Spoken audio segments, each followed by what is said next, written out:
We are, last week we spoke about Ruth's kind of affirmation of her loyalty to Naomi and her journey back. We talked about in the context of what we called conversion. Technically, that's not really a term. We'll see that as we go along, but her embrace of Naomi and Naomi's people and Naomi's God, which eventually allows her, enables her to enter into the community of Israel. In the language of Chumash, means she enters into Kahal Hashem, to the congregation of God. When that happens, we'll see as we move forward. In the meantime, I want to pick up where the story left off. The two of them returned to Bethlehem. Come to Bethlehem, and everybody's shocked. Shocked because of their poverty, shocked because of their that they dare to show their face again, shocked because of who they are. Don't call me Naomi, which means pleasant. Call me Mara, which means bitter. God has been bitter to me. Why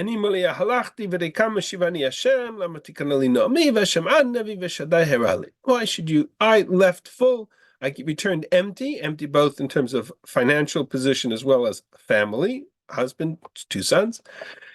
Call me Mara. So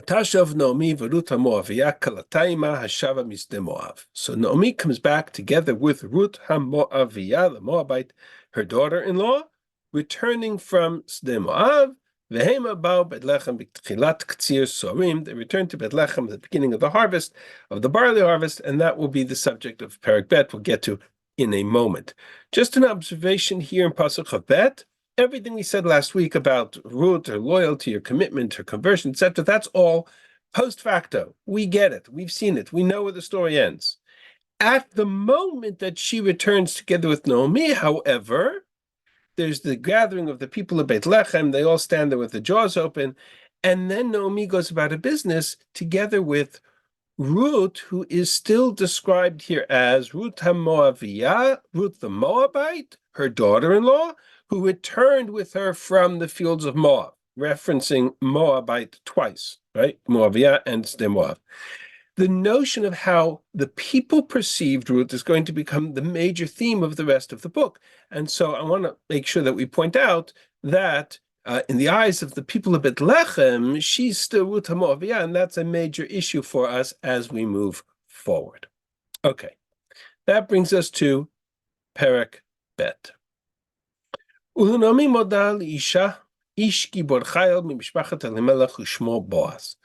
had a relative. This is foreshadowing or setting up what will come later. We are told that Naomi has a relative by the name of Elimelech, in the name of Boaz, from the family of Elimelech. Ish Gibor Chayil, he's very wealthy, very powerful, very important. We'll see what he has. He owns the field that eventually they will go to, but for now, that's just setting up what comes next. Vatomer Ruth HaMoaviyah el Naomi. Ruth HaMoaviyah. On this text version of the Megillah, which I'm not using now just because it's harder it's smaller print, I highlighted every place Ruth is called Moaviyah or her name appears, meaning sometimes she's called Ruth, sometimes she's called Ruth HaMoaviyah. I just put them in bold. It's worthwhile going through that just to kind of see how that impacts the dialogue. I'm not going to do it for us now because it'll take a long time, but you have it, you can print it out, and you can see it kind of impacts the theme as you move through the book. Let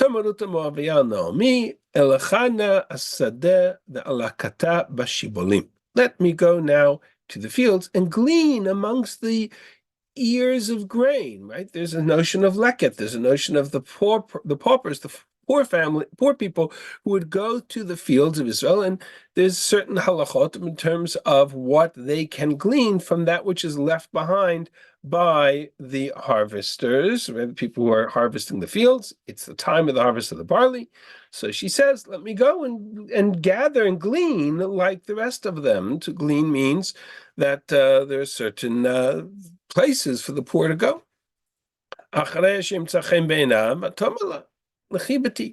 Find favor in the eyes of the owner of the field. And so Naomi says, fine, so go.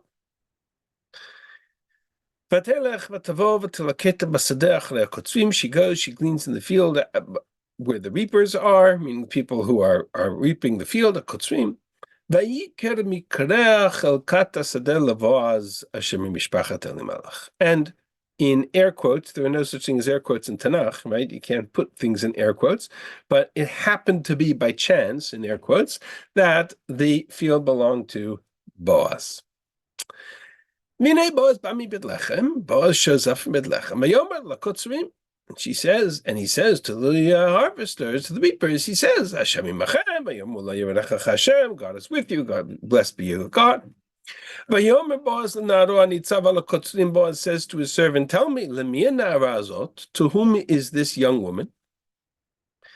Vayan anar anitzav ala kotzrim. Vayomer Nara Moaviyai Ashava im Naomi Misde Moav.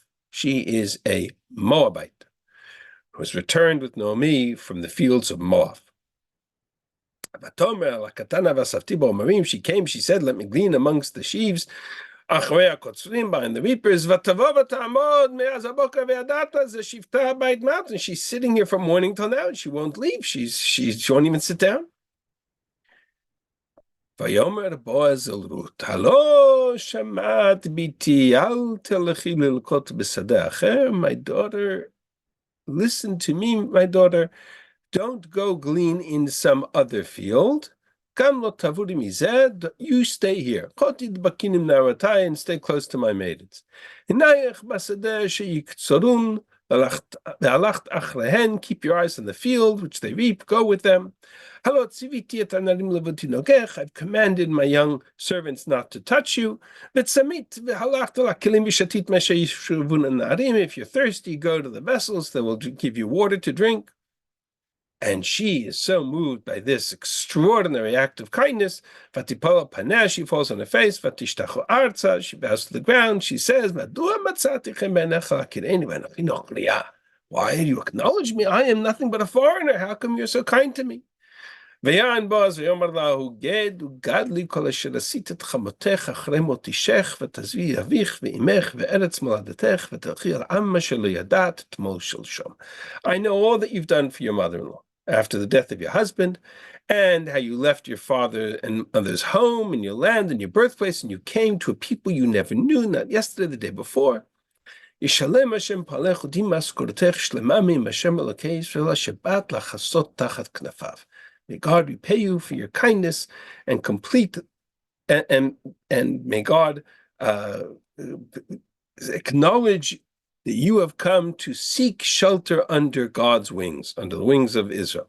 Right? This is an expression of Shabbat Lachasot Tachat Knafav as a kind of embrace of the Jewish people. The God of Israel under whose wings you come to seek refuge. You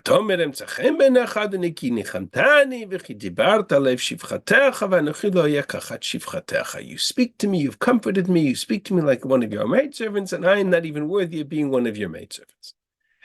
Boaz and said to her at the time of the meal, come and eat bread. It's a little bit of bread.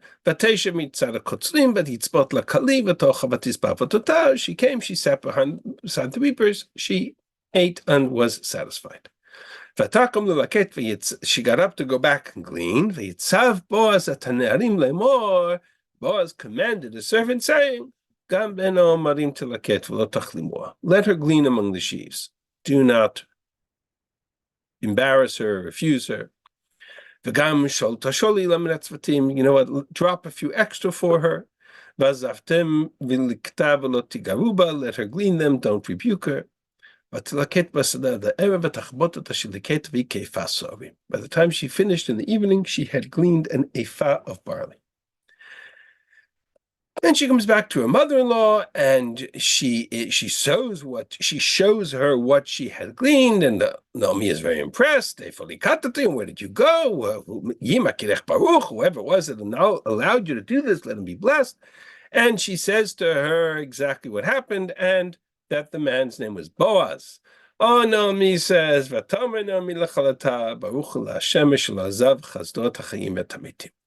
is God who has not abandoned the living or the deceased, meaning she recognized the name and understood right away. Vatomer lo nomi karov lanu ha'ish migo'aleinu. This man is from one of our relatives, meaning in line to redeem us, our land. He told me to stay close to his servants. So she said, great. It's very good that you go with his maidens. No one else should harm you in another field. ותדבק בנערת בועז לקט עד כלות קציר סירים וקציר החיטים, ותשב עד את חמותה. And so she stayed in the field through the barley harvest and through the wheat harvest, which, by the way, places us between the wheat harvest, the barley harvest, and the wheat harvest, places us smack in the time period of Sfirat Omer, because the barley harvest on Pesach and the wheat harvest on Shavuot. And you understand why the Megillah, one of the reasons it's read on Shavuot. Okay. I read through the whole parak. It's a very important parak. I read through it quickly. I apologize for that. If you have a chance to read it on your own, you can. I want to jump straight into the question at hand because reading it takes time. And the question at hand is very simple. Let's start from the text. Boaz comes to the field. Boaz bami Betlechem. He greets the servants of the field. Hashem. His immediate question is, Lemi hanara hazot. To whom is this young woman? Chazal were very bothered by the question. Right? There's a whole field of people. There's a field of Naamim, and there's a field of Kotzrim, and there's a field of Melakatim, and there's a field of Naor. There's a whole field of people. Vayomer Boaz l'na'ara nitzav al hakotzrim lemi hanara hazot v'chi darko shel Boaz lish'ol b'na'ara. Is it appropriate for Boaz to seek out, to ask, to inquire of a young maiden? Is that appropriate? Meaning, essentially, the Gemara is asking the question, what caught Boaz's eye? So here's the answer in the Gemara. Today's shir is basically going to be an analysis of an approach that appears in the Gemara or in the Medrash. And we're going to go back to the text and analyze whether or not this works in the text, and then we're going to put it all together.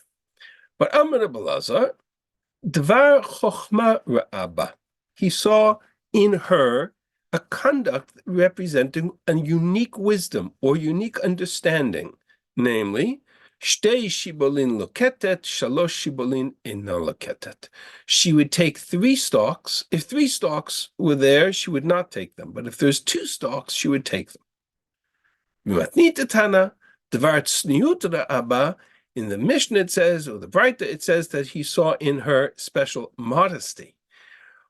Omdot, umad, naflot, yushav. If the stalks were standing, she would glean them while standing. But if they're on the floor, rather than bend over to get them, which would be a violation of modesty in the conduct of Israel, she would actually sort of sit down and remain dignified and modest.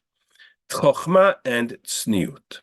The chochma referenced here is actually a halacha. It's a Mishnah in Peah, that with regards to the protocol, the etiquette of leket, Shnei omarim shikha ushlosha enan shikha. If 2 sheaves of wheat are remaining, that's considered, right? There's 2 halachas of, or there's 3, but we're going to talk about 2 that have to do with, that are relevant to the field. One is called leket, where they're ears of corns, individual stalks as the harvesters are going through and cutting. So if they cut 3 or more, if they leave behind 3 or more, then the harvesters, the leket, the malakatim, were not allowed to take them. That was considered owned by the balabayit.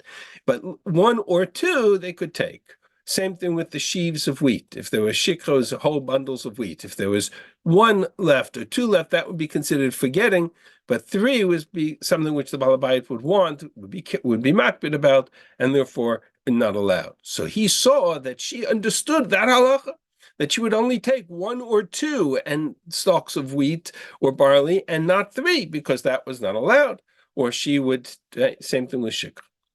And similarly, with regards to the question of tzniut, he saw that she conducted herself in a uniquely modest fashion, which would make sense given the fact that she was embracing Jewish life, embracing the religion, right? Naomi would have ostensibly taught her what it is to have chokhmah and tzniut, and so Boaz was attracted to her unique conduct. That's the assumption of the Gemara. What's really going on, right? What's behind the assumption, the question in the Gemara? What's going on in the question of the Gemara is that when Boaz comes into the field, and this we're going to sort of begin to explore and unpack this discussion.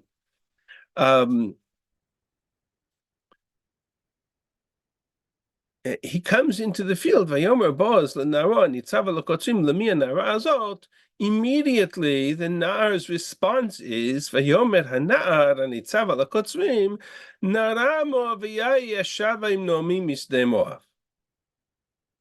Immediately he comes, she says, she's a Moabite. She came back with the fields with Naomi, and she came from Moab.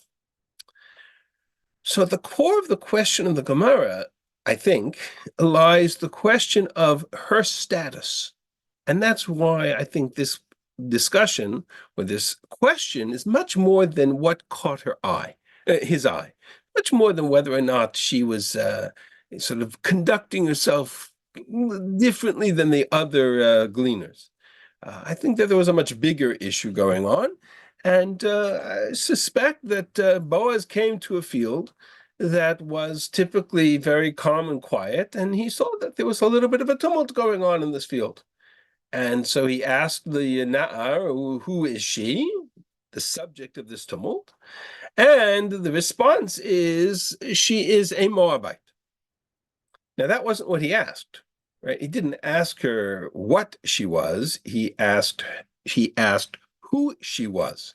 And the response that he got was what she is. Namely, Nara Moaviyahi. She is a Moabite. Why is that relevant to the issue? So it's relevant to the issue because the protocol of Israel was, up until the time of Chazal, until many, many generations later, but the protocol of the laws of Matnot Aniyim, of gifts to the poor, were that was an internal matter to the Jewish people. It was intended to provide to the poor of Israel.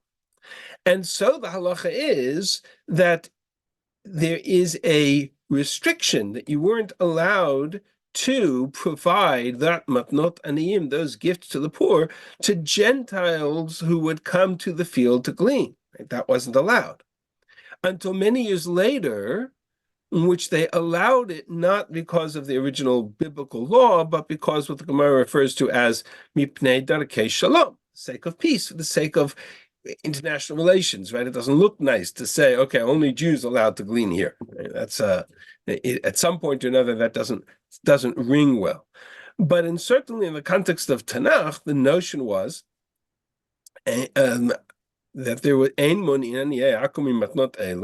that there is no position. You can't provide the Gentiles these gifts, and so when she comes to glean from the poor, from the field, she came, she wants to glean, and she's been here all day, and the response of the people of the Na'ar to Boaz is, she's a Moabite, meaning, translate that now into perspective, right? He basically says to Boaz, who came to see what is normally a very quiet, routine field, and suddenly there's a Moabite there, and everybody is all uptight, and he says to Boaz, she's a Moabite, meaning, we got to find a way to get rid of her. Got to find a way to throw her out. Right? She doesn't belong here. She's taking the gleanings that belong to the Israelite women.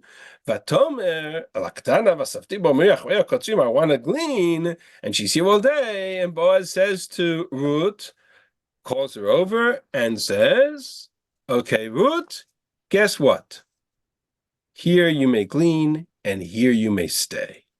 And you can just see the jaw drop in the eyes of all of the kotzrim and the na'arim standing around, expecting Boaz to follow in line with everybody else and get rid of her. And Boaz turns to her and says, "Lo ta'avuri mizeh, you stay here." You stay close to the gleaners. You are here under my protection. And I've commanded my servants not to touch you, not to harm you, not to push you. You have full access here. And she falls on her face, and she doesn't understand how to process this. And she says to Boaz, why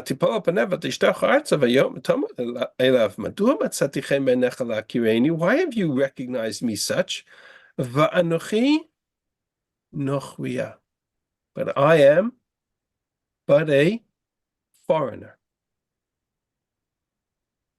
To which Boaz responds and says, gadli kol asher asit et chamatech v'achrei mot tishech v'tazvi avich v'imech v'teretz moladetech. I heard the whole story. I know how you abandoned your family and you came with Naomi and you came back and you embraced this people, etc. I've heard the whole story. You've come under the sheltering wings of God, and therefore I acknowledge that you are part of the people of Israel. That's exactly what he says to her.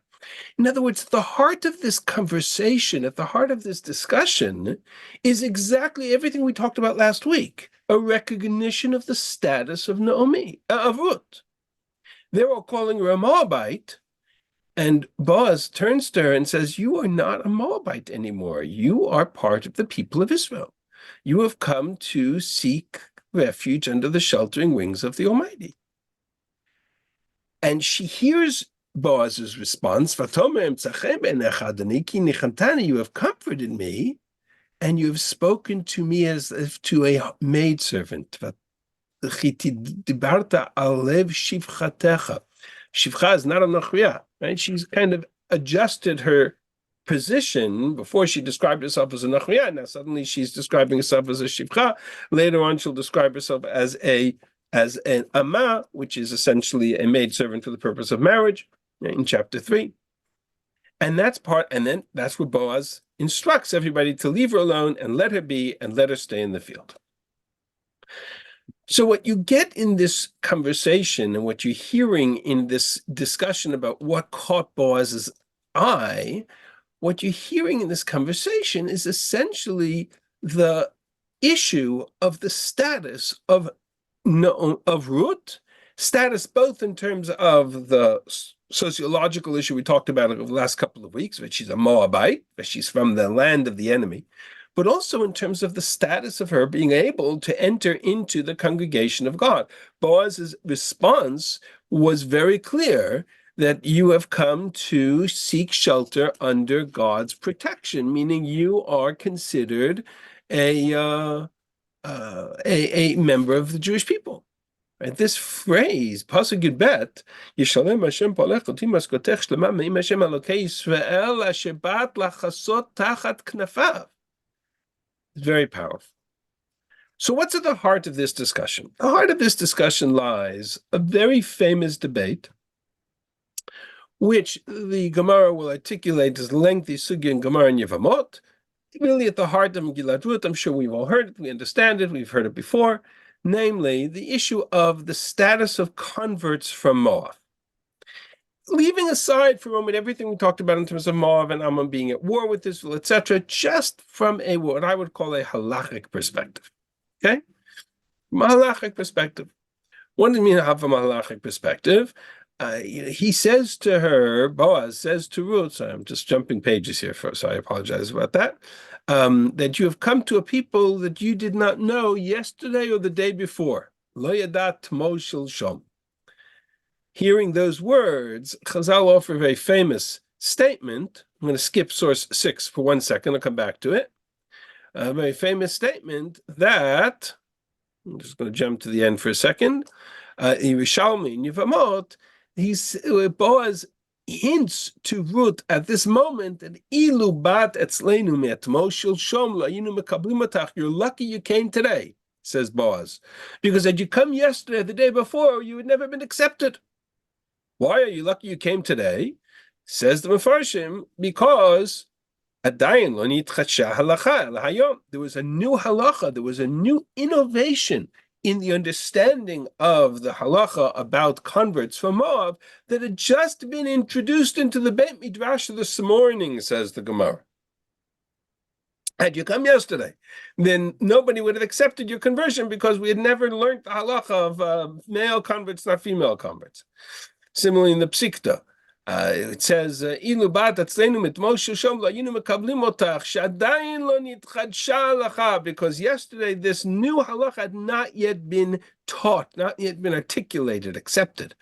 Ammoni v'lo Ammonit, Moavi v'lo Moavit. When the Torah said you can't accept converts from Ammon and Moab, it meant the males, not the females.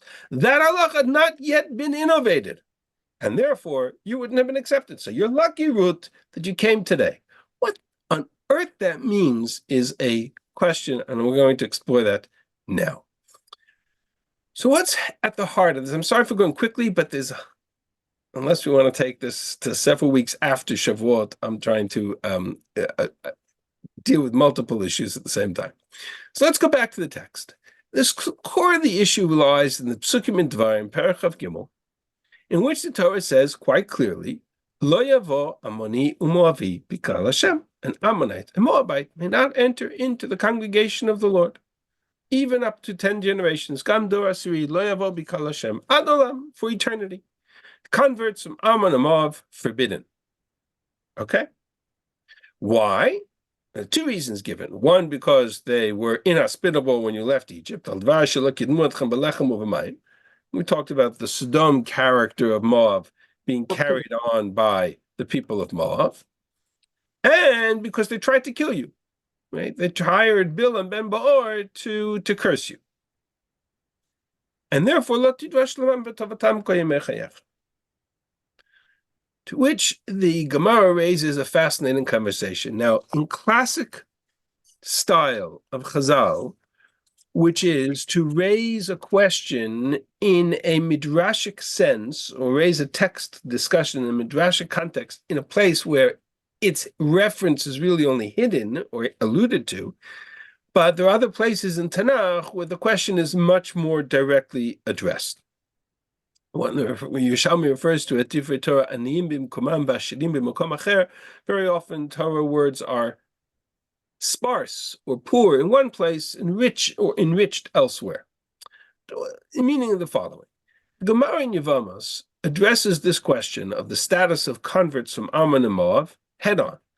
And the Mishnah says, Ammoni Moavi asurim v'isuran isur olam aval nekevotehem mutarot miyad. Male converts are forbidden, female converts are permissible, even though the text makes no reference to any such distinction.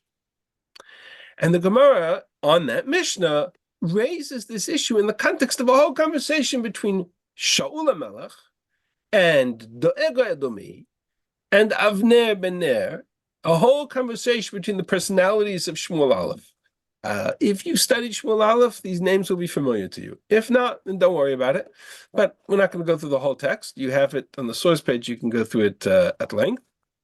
But essentially, the Gemara raises the question, Shaul sees David in chapter 17, and he fights the Plishti, and he says to Avner, Mizehana, ben Mizehana.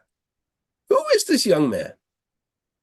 Which Chazal understood to be, midrashically, a reference to, I don't know who he is, I've never seen him before, which is very strange because he appeared in the previous chapter as a servant of Shaul. So therefore the Gemara says this is what he meant by the question.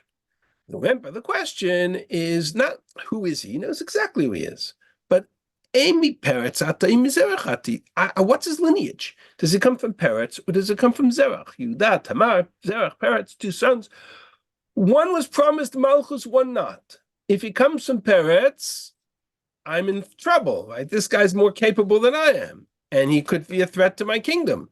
If he comes from Zerach, I'm not so worried. So he's a big, important person, but he's not going to take the kingdom away from me, says the Medrash.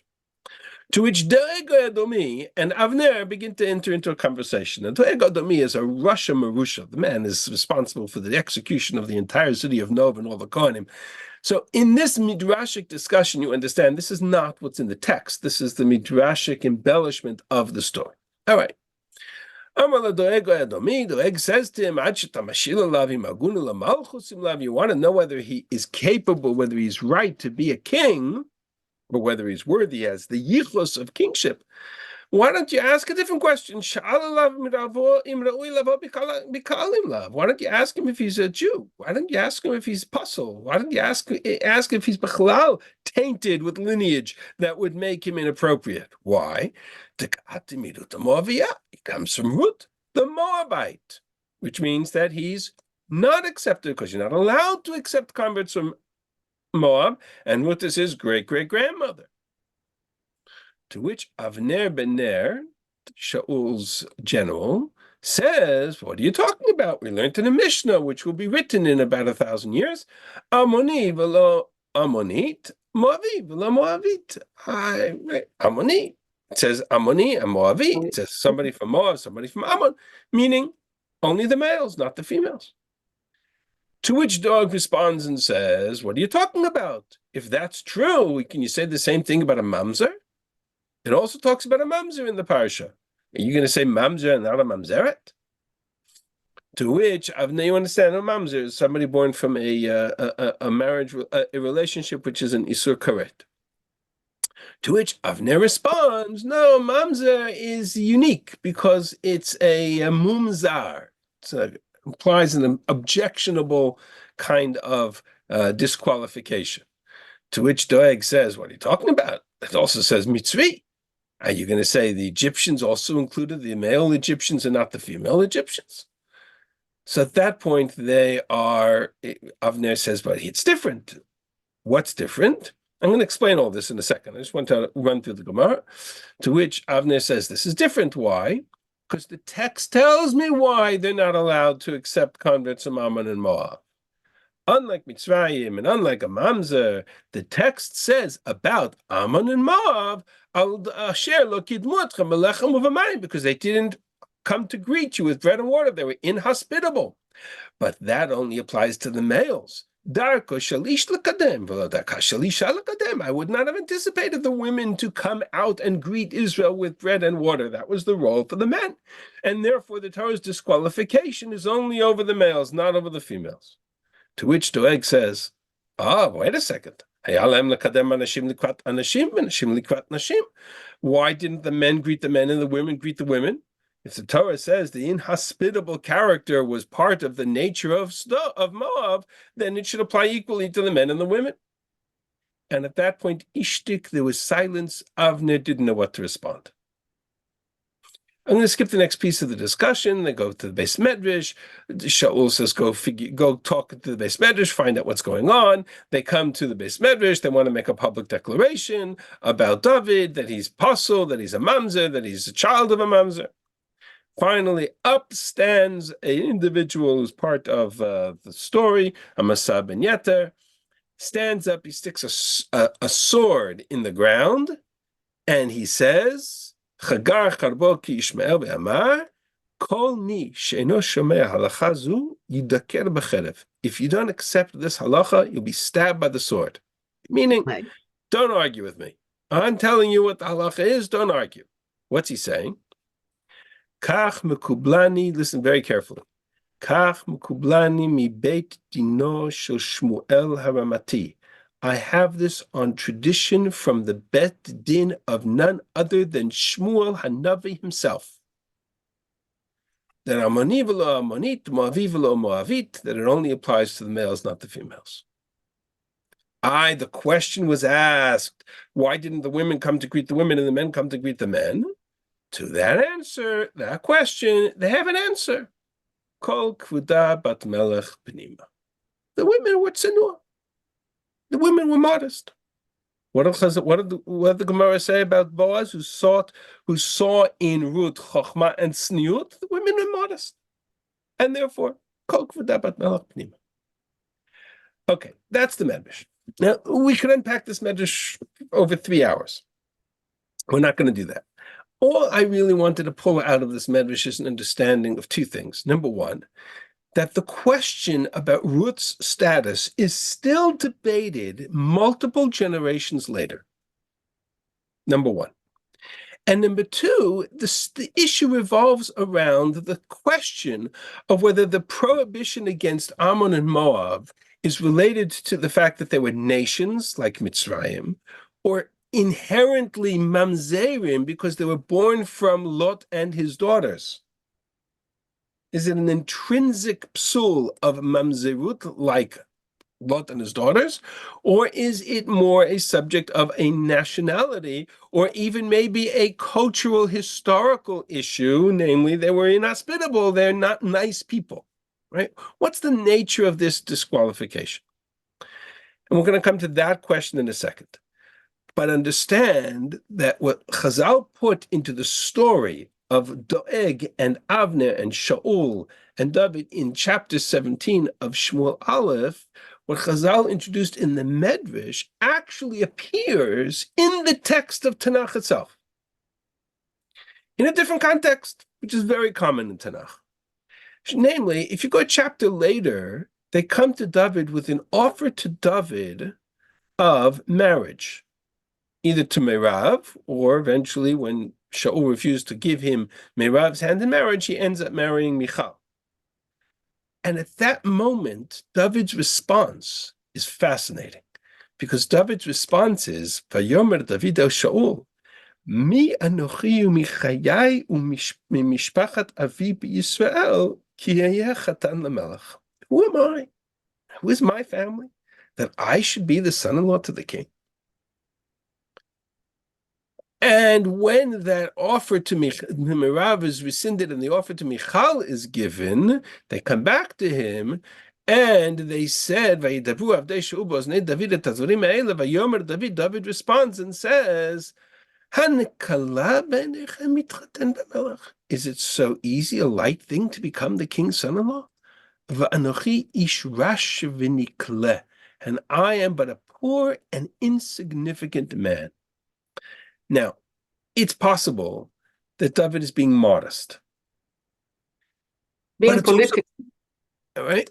But it's also possible that we have to recognize where David is coming from. David comes from the family of Peretz, descended through Nachshon ben Aminadab, who was the Nasi of Shevet Yehuda, and from Salmon, who was one of the founders of the city of Bethlehem, and from Boaz, who for all accounts was Ishki Borchaya, was a great man, wealthy man, significant man, member of the Sanhedrin of the city of Bethlehem. All of that's in the lineage of David. He comes from a lineage of Malchus. He comes from a lineage of kingship, because kingship was promised to Peretz. And of such a person to describe himself as Ish Rash v'Nikleh, poor man and insignificant, or to describe himself as from a family that is of nothing, of unworthiness, ki hayeh chatan l'melech, can only be understood properly if you realize that after the story of Ruth, there is an extraordinary falling out with the family of Ruth and Boaz. The descendants of Ruth and Boaz, until David comes along, are not significant families. They've been, in a sense, derailed. Right? They've been, in a sense, distanced, because the question of Moaviv and Moaviyah has remained unresolved, despite the fact that Chazal say that the issue was resolved in the Beit Midrash that morning. We'll see what that means. But the reality is that the issue remained unresolved. And for multiple generations, Ruth's status as a convert from Moab, where the Torah says you're not allowed to accept converts of Moab, remained a blemish on David's record for 3 generations. And it doesn't take more than 2 generations, really, for a family to fall out of kind of significance within the tribes of Israel. So the question of the status of converts of Moab is an enormous question, and it revolves around the psukim in Dvarim Chav Gimel. I read you before, we looked at some of these psukim, right? This section here in the middle. But what the Gemara is really doing is recognizing the fact that the story of Ammon and Moab is sandwiched between 2 other restrictions. The prohibition of a mamzer is the verse prior to it. The pasuk says, "Lo yavo mamzer b'kal Hashem." Mamzer cannot enter the congregation of the Lord. You cannot. Right? Mamzer is prohibited forever, generations to come. Male, female makes no difference. And in that same breath, the Torah says, "Lo yavo Amoni u'Moavi b'kol Hashem, gam dor asiri lo yavo b'kol Hashem." It's formulated in exactly the same way. So the Torah's prohibition of Ammon and Moab looks very similar, sounds very similar to the prohibition of Mamzer, which makes sense given the fact that it's Lot and his daughters. On the other hand, there's a reason given for the prohibition of Ammon and Moab, and that reason has to do with the historical context, the historical events related to Ammon and Moab. When we left Egypt, they were inhospitable to us. Okay, well, maybe only the men were inhospitable. What about the women? We don't know anything about the women. Maybe they were, maybe they weren't. I understand that this was a core debate. How to understand the Psukim was the debate, and how to understand Moab. At the end of the day, it comes back to the question of what was the nature of, it's a historical question, what was the nature of the behavior of Ammon and Moab? When the Torah says, because they did not greet you with bread and water, they were inhospitable, they were carrying forward the character of Sodom in their behavior, was that just the men, or did that include the women too? That's the debate. In other words, to put it very simply, the women of Moab, were they being modest or were they being cruel? When they didn't come to greet the children of Israel, neither did the men. The men I get, the men are Sodom-like. But the women, were they being modest? Or were they being cruel? That's the Gemara's question. Where do you put Ammon and Moab? Are they mamzerim, like Lot and his daughters, or were they like a nation like Edom and Mitzrayim, etc.? This is a historical question. And the problem is, how do you resolve a historical question? How do you resolve a question about what happened 500 years ago? How do you resolve a question about what is the character of the Moabite women? Were they cruel like the husbands, or were they modest like the women of Israel? So the answer is, the only way to resolve such a question is a historical precedent. I need to meet somebody from Moab. I need to meet a Moabite woman. I need to ask her, are you hospitable and just modest? Or are you inhospitable and cruel? Who are you? What are you? That's the only way to resolve this question. It's a historical question. What is the nature of the women of Moab? Well, excuse me, why do you say that it's a historical question? I think the idea is to give legitimacy to the house of David. So No, I no, don't no, think no, no, no, no. I'm not going there. I you're absolutely not not going go there. I'm there. not going to go there for many reasons. It's got nothing to do with giving legitimacy to the house of David. That would be I don't accept that interpretation. We're dealing with a sefer written by a Navi at the end of the day. I do believe that it's about understanding Ruth. Understanding Ruth. If it's a historical question, the Gemara says back and forth, what was the nature of the women of Moab? We have no way of knowing. We have no way of knowing because there's been no contact. There's been no interaction with the women of Ammon and Moab. The very first female from Moab the people of Israel ever met was Ruth. Everybody else, they met on the battlefield. There's been no interaction between the countries, between the nations. Didn't they meet Midian and Moab by Bilam? Okay, that's not a good precedent, right? If Midian, yes, the daughters of Midian, yes, the daughters of Moab, not so much. If the daughters of Midian were like the daughters of Moab, if the daughters of Moab are like the daughters of Midian, that's also a problem, right? 100%. So comes along the Yerushalmi and says that the resolution of this question of Moavi v'lo Moaviyah was determined that morning in the Beit Midrash. What do you mean that morning in the Beit Midrash? That morning it happened to be that Boaz got up in the Beit Midrash and taught them a new halacha, and then suddenly they met Ruth. So listen to the Torah Tmima. It's an unbelievable comment of the Torah Tmima. He says, Darish beremez shehi haita harishona sheshava Moav ledat Yisrael. The very first precedent they ever encountered of somebody from Moab coming into the people of Israel was Ruth.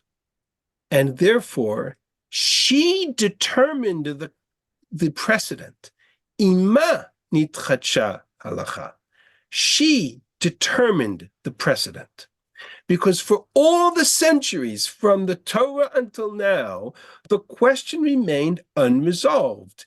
Did the Torah's reason for the prohibition of Ammon and Moab, which was that they were inhospitable, they were Sodom-like, did that apply to the women as well? That question had no way of being resolved until you came face to face with a precedent, with an example, with a representative. And the very first representative that they ever encountered was Ruth. And so Ruth becomes the story of, it's not about to legitimate her. It's about she is the subject of the story. It's her status, it's her story which determines a change in the halacha about Moavi and Moaviyah because of who she was and what she was. And that's where the rest of the shir is going to, well, we only have 10 minutes, but that's where I want to go to in the rest of the shir, to understand what Boaz saw in Ruth that enabled them to determine a complete transformation of this halacha. And so that's really the question. What is the nature of the people of Moab? So let's come back to the question with which we began, namely, what did Boaz see in Ruth? Remember that Boaz, according to the Gemara, Boaz saw two things in Ruth. Some behavior that caught his attention, chokhmah and tzniut. Chokhmah, 2 stalks she collected, not 3. Tzniut, she was very tsanua. She would sit on the floor rather than bend over. Okay, so let's see what's going on. The Medrash is even more detailed. The Medrash says if all the other women would pick up their skirts, she'd let down her skirt. A whole discussion. And now you're welcome to read the Midrash. It's fascinating. But I want to come back to the text. And let's ask the question. Chazal say let's take them one at a time. Chokhmah, wisdom. How much did she collect? Okay, so now we're going to come back to the text and look at the text inside. Let's start from the beginning. Remember, what is the halacha? The halacha says that 2 is considered leket, 3 is not considered leket. The 2 stalks, that's all you're entitled to collect. 2 stalks at a time. All right. Let's come to Pasuk Vav. Vayomer Boaz l'nara nitzav al hakotzrim, lemi hanara hazot. Who is she? Vayan hanara nitzav al hakotzrim vayomar nara Moaviyah yashav mimistei Moab. She is a Moabite. Vatomer al hakatana va'asafti ba'omarim. And she came and she said, I'm going to gather together, glean together the omarim. What's an omer? An omer is a pile, a sheaf of wheat, a gathering of a pile of wheat, in other words, or barley, whatever the harvest is, where they would take the gleanings and they would take the harvest and they would make piles of them, right? And then they would dry them out and then they would collect them. She says, I want to gather together these piles. And she's been here all day. You can't get rid of her. And then Boaz has his famous speech to her where he says, go, that's fine, you're allowed to stay and do as you wish. Let's take a look what happens at the end. Vatakum lelaket, she got up to glean. Vayitzav Boaz et na'arav lemor. Boaz turned, actually, let's, Vayitzav Boaz et na'arav lemor. Gam ben ha'omarim tilaket v'lo tachlimua. Turns to his narim and he says, you know what? If she wants to glean among the piles and the sheaves of wheat, don't worry about it. Just let her be. What's that all about? She continues to glean until the evening. And he comes back, and she comes back, and turns out that she was able to glean the equivalent of an ephah of barley. So let's understand what an ephah of barley is. The word Omer appears elsewhere in the Torah, specifically in the context of the story of the man, if you remember. Omer la Gilgolet. The definition of an Omer in the context of the measurement was that an Omer was a amount of food, in the case of the story of the man, it was about man, that was equivalent to the meal of one person for a day. And that's what an Omer is. It's enough wheat, barley, harvest, whatever it is, to produce enough bread to be enough for a person to eat in the course of a day, like the man. It was an Omer la Gilgolet. An Omer in the Torah is asirit ha'efa, is a tenth of an ephah. How much do you have to glean in stalks of wheat or barley to be able to produce enough bread, to produce enough food for 10 people in the course of a day? She did not walk out of that field with a gleaning here and a gleaning there. She walked out of that field with a truckload of barley. Because she walks into the field, the first thing she says to them is, I'm here to glean, I'm here to take, what's the verse she uses? In Pasuk Zayin, Vatoma lakatana va'asafti bo'omarim. She doesn't talk about leket. She talks about gathering sheep. She comes into a field. She's a Moabite. What does she know about the etiquette of Israel? What does she know about the etiquette of leket? She sees people harvesting. She sees people gleaning. She walks amongst them, and she grabs whatever she can grab. Now, if you are the Na'ar, if you are the people, the Nitzav Kotzrim, if you are the harvesters, and some Gentile walks into the field and starts to grab sheaves of wheat and sheaves of barley, not one stalk here, one stalk there, what do? What's your normal intuitive reaction? You push back. You said, what are you doing? You don't understand the etiquette. The women are in the back over there together with all the gleaners. You go over there. It's one stalk at a time. That's what you're entitled to. And she said, wait a second, but these harvesters, they're collecting whole sheaves of wheat. Yeah, they're collecting whole sheaves of wheat because they belong to the field. So, and there's a tumult going on in this field. You understand that she's not collecting what Chazal referred to as chokhmah, one stalk of wheat, two stalks of wheat. She's collecting whole bundles and grabbing whatever she can. She comes out of this field with an ephah sowing. Because she's a Moabite and she's caring for her mother-in-law. And she's the only one who cares for her mother-in-law because nobody else will give her mother-in-law the time of day. Where were all the people of Bethlehem who stood at the entrance to Bethlehem and said, Azot Naomi? Where are they in terms of providing tzedakah and food and charity and caring for Naomi? They're nowhere. The only person who cares enough to care about Naomi is Ruth. And she walks into this field and she says, I have 2 mouths to feed, and I don't know from any etiquette. All I see is people gleaning, grabbing wheat. I'm going to grab it together with everybody else. So much for the chokhmah of 1 or 2 stalks. The bigger question that I want to raise, in the 3 minutes that we have left, is the tzniut. Okay, so let's check. Let's test the theory. How tsanua is she? Okay. So there's an etiquette in the fields of Israel. The etiquette is the men harvest with the men and the women harvest with the women. I mean, you don't mix the two. Not modern life is very different, but in the fields of that world, the men and the women did not mix when they were gleaning the fields. Okay, so let's see how this conversation goes. Boaz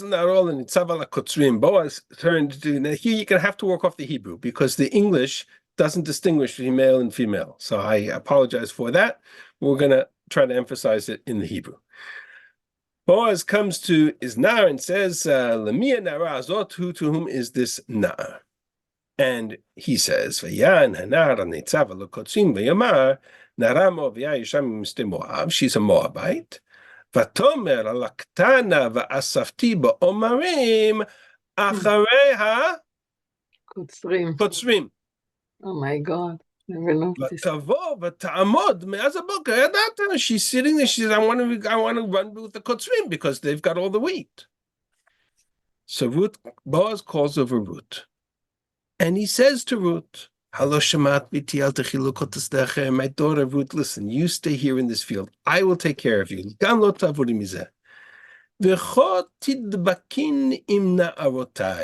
do me a favor. Stay with my maidens. There's an etiquette in the field of Israel. There's Na'arim and there's Na'arot.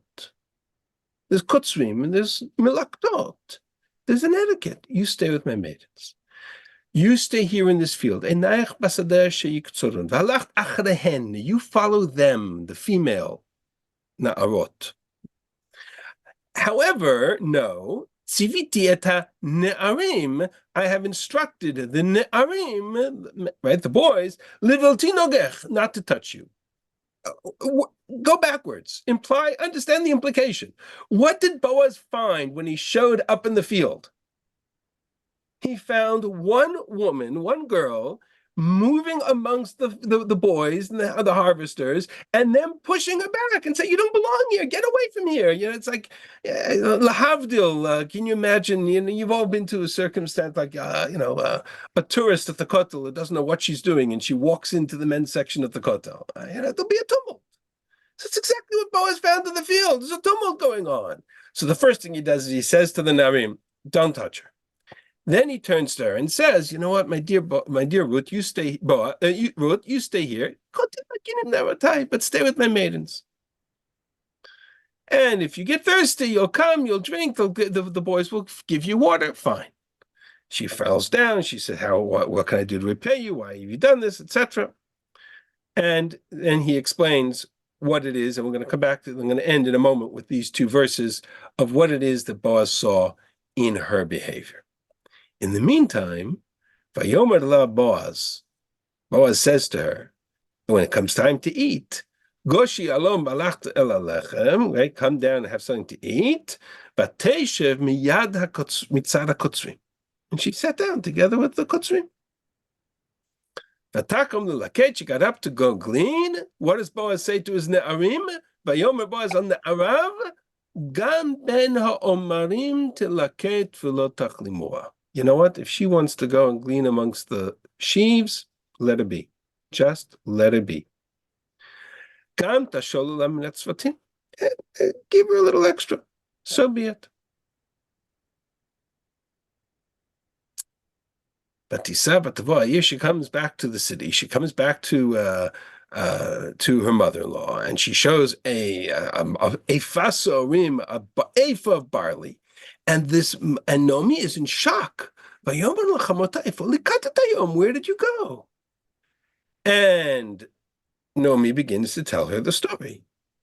So take a look. Ruth HaMoaviyah says to Naomi, Gam amar elai im hane'arim asher li tidbakin.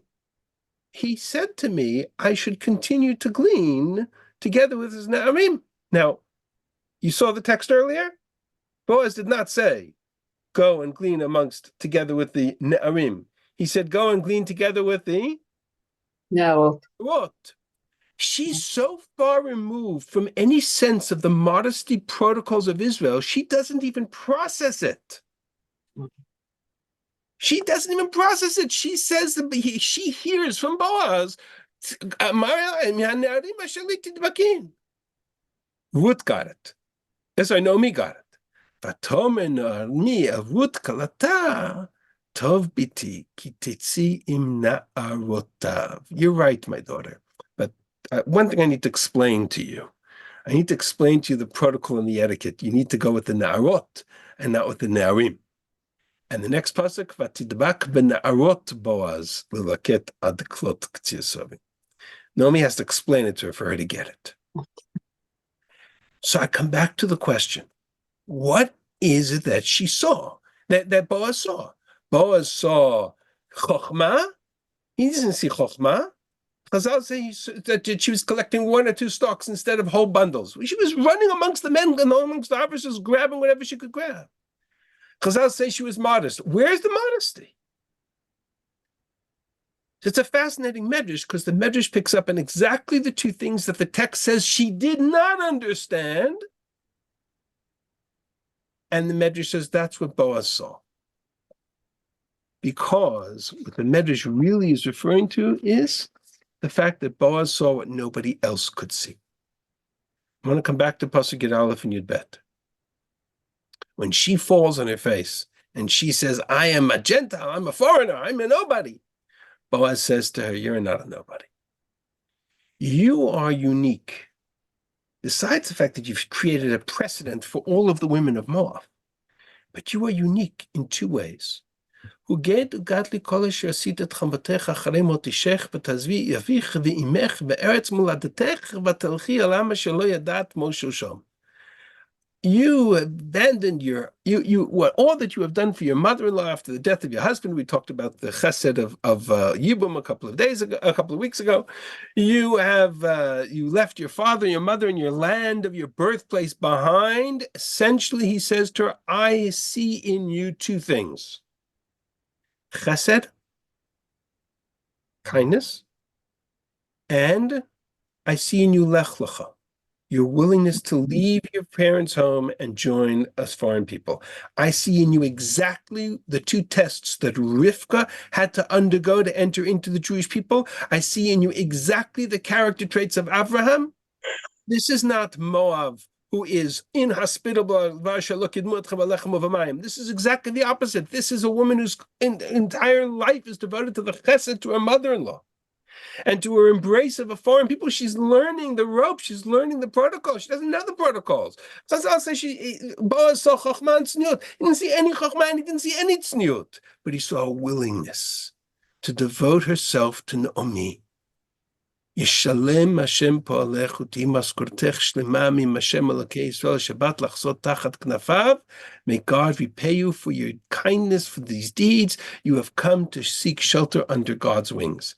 What Boaz saw, nobody else could see. The rest of the people of Bethlehem saw a Gentile woman who understood nothing from the protocols of Israel and deserved nothing but to be pushed away and expelled from the land and expelled from the people of Israel and have nothing to do with her because she's nothing but trouble. Boaz saw well beyond the externals of the lack of understanding of tzniut and well beyond the externals of the lack of understanding of the protocols of leket. What Boaz saw in her was her devotion and her kindness and her commitment to her mother-in-law and her willingness to make the journey. The Mesiut Nefesh of Lech Lecha and the Midah of Chesed. And that's all he needed to see. And so I come back to the Medrash with which I started, where Chazal say, what did Boaz see in her? Chokhmah and tzniut. In the language of the Medrash, classic Midrash, the two things in this chapter that you don't see in Boaz, as are in Ruth, are the chokhmah and tzniut, or the behavioral patterns of the Israelites, because Ruth knows nothing of those protocols.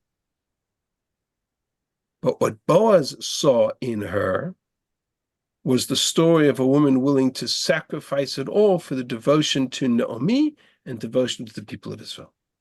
And Boaz was willing to see past what everybody else saw and to see a much deeper understanding of who she truly was.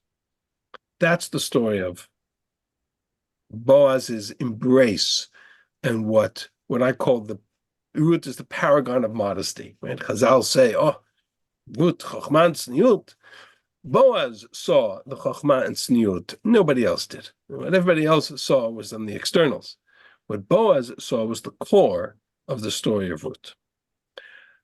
With that, we will finish here. I apologize for having gone over time a few minutes, but I did not want to leave you without the punchline. And so that is the rest of the story. And if people want to continue, stay on and ask questions, I'm happy to do that. I have time. But officially, we'll end here. And B'ezrat Hashem, next week, we pick up on one of the most dramatic parts of the story, of course, which is chapter 3 and what went on in the field. Thank you. Thank you, Thank Rabbi. you. Can I make a comment? Oh, sorry. Yeah, sure. Did you say that we have no, in other words, we haven't seen any Moabite women until Ruth? engaged directly, personally, understand who they are and what they are, she's the first. How about the fact that in Balak, where the Bnei Israel have relations with the Moabi women? Well, the daughters of Midian, Midianites. those are No, Midianites. it's Midian. There's No, Moab. it says Moab. Yeah, so there's a whole look it discussion up, whether it's Midian and Moab, etc. It says Right. Moab. So I would argue that if there's any precedent from that generation, it's a negative one. Again, there's a debate whether it's the daughters of Midian or the daughters of Moab. They're neighboring part, much like Ammon and Moab are one people. Ammon, Moab, Midian are at that period of time interconnected. But the Torah's description as the daughters of Midian, and they go to war with Midian over it, right? Story of Pinchas and the daughters of Midian. Whether the Moab was involved in it, there's a whole discussion, but it certainly was a part of that original context of, okay, so Ammon and Moab are if there's only one thing we know about them, we could go back to that story, maybe. Now we're 400 years later. And 400 years later, there's been no interaction, right? That story in Parshat Balak is the same story in which we're first introduced to Moab directly, right? We're now 400 years later, and 400 years later, we've had no contact with them whatsoever. Total mystery, who they are on an individual basis, and Ruth is the exact opposite of everything that story represents. So that's exactly the point. My Takes a thoughts, Boaz to see it, but that's exactly the point.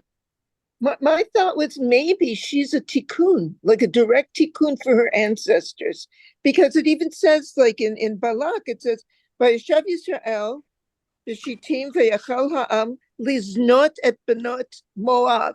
Right. So they were definitely not theistic. Moabites were not known for being Hasidic, and she's like a complete turnaround. It's like she's a direct tikkun. So that's true. The question of whether or not that works halachically, but yes, I think that's true. Again, it comes to the question of whether that reference to Moab is really about Moab or about Midian. But I leave that for a different. But yeah, sure. So, Do you have time for one? Boaz asked a question of his workers, like, who is this lady who's gleaning in the fields? And then he answers that he really knows what she's done for her mother-in-law and all the devotion. So he obviously knew who she was. Because he knows her story. She just doesn't know that that's Ruth. No, but he knows her story. So why does he ask, who is she? Because she didn't know that that's Ruth. He didn't know that lady in the field is Ruth. Okay. He walks into his field, which is normally a quiet, tranquil, calm field, and he sees that they're all ablaze about this woman in the middle of it all. So he says to her, he says, who is she? And the moment he says that's Ruth, that's the Moabite, he puts it all together. Then he connected the person with the story. Immediately turns to her and says, okay, come, let's have a conversation. And instead of saying to her, you need to leave, like everybody else said, he says to her, you need to stay. And everybody else needs to behave. And that's basically the gist of it. Okay. Could it be that if we identify him as the shofet, like as Iftan or whatever, then he decided, then if the halacha started there as a shofet or whatever, he could have changed. 100%, no question. She is responsible for it, and it gets ruled. But this will deal with B'ezrat Hashem. I'm not sure we'll get to it because we're going to run out of shiurim. But if you look at chapter 4, when the conversation with Ploni Almoni, etc., there's no question that the moment he says to Ploni Almoni, okay, you want the field, here's the field, but now it comes with Ruth. Yeah, and he doesn't want. I can't do that because I don't accept Ruth's status. He insists. Right. And then if you look at the end of the parak, the blessing to her or to the union that's offered by the people of Bethlehem is that this house should be like Rachel v'Leah. Right. There's a certain recognition of that union, but that's part of the stat. That's why for generations to come, it's still a matter of a question, because how many people accepted Boaz's position, right? They could just have said Boaz was made it all up because he wanted to marry her. That's an issue. So we'll deal with next week. Brian, you had a question? Yeah, I see your hand up. Yeah. So I accept everything, your conclusion, but there's so much of a contradiction between what Boaz has noticed with her chesed and lech lecha and what it says explicitly in Masechet Shabbat. Correct. In your first reference. Because that's the power of Medrash. Did he notice it or not notice it?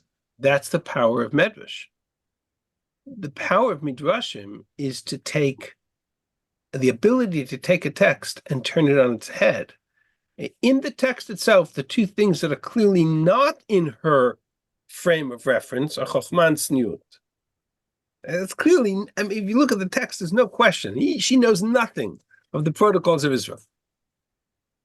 And so Chazal saw in Boaz an ability to look and say, okay, everybody else is going to see this, but I'm going to see this.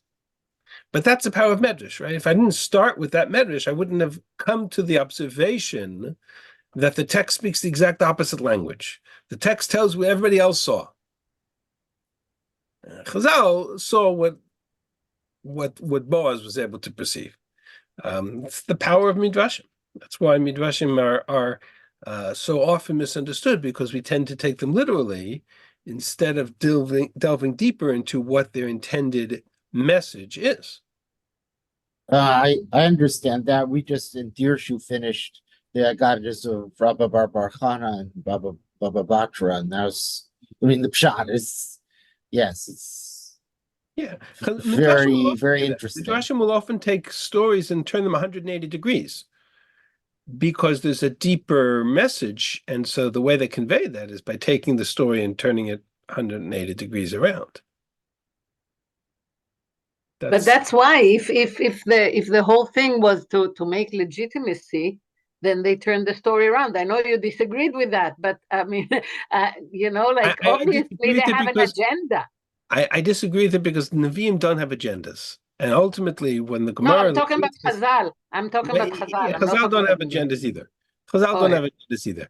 But remember, the Gemara links the story of Boaz, the story of Ruth and the resolution of the story of Ruth.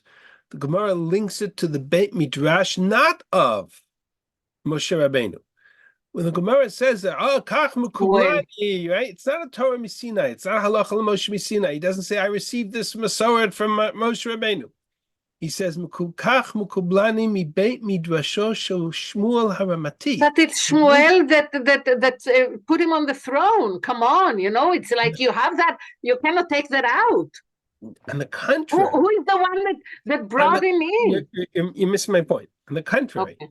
Shmuel wrote Megillat Ruth because we needed to understand who Ruth truly was. Right? Shmuel wrote Megillat Ruth. He didn't write it by accident. He wrote it as a declaration of the Navi. Because we need to understand what her background was. Because there was such a tendency to see things in the black and white of the world of Ammon and Moab and wars and people. It took the greatness of Boaz and the articulation of the Navi to give it that stamp of approval. So you want to call that legitimate? I don't think it's about legitimizing. I think it's about recognizing the stamp of the Navi. Shmuel, remember, don't forget, Shmuel did not put David on the throne because he wanted to put David on the throne. Shmuel put Shaul on the throne because he wanted to put Shaul on the throne. Yeah. God forced him to put David on the throne, and the moment he does, Shmuel's story ends. Shmuel is the Navi of Shaul. Natan and God are the Nevi'im of David. If Natan and God wrote the story of Ruth... That makes a lot of sense, actually. Okay, you convinced me. That was a good point. He convinced me on that. Okay, that's true. He didn't want to do that. Okay, that was a good answer. I like that. Okay. All right, Professor, we'll stop here. Okay, thanks. Have a wonderful day. Enjoy. You too. Take care. Bye-bye. Take care. Thank you. Thank you. You're welcome.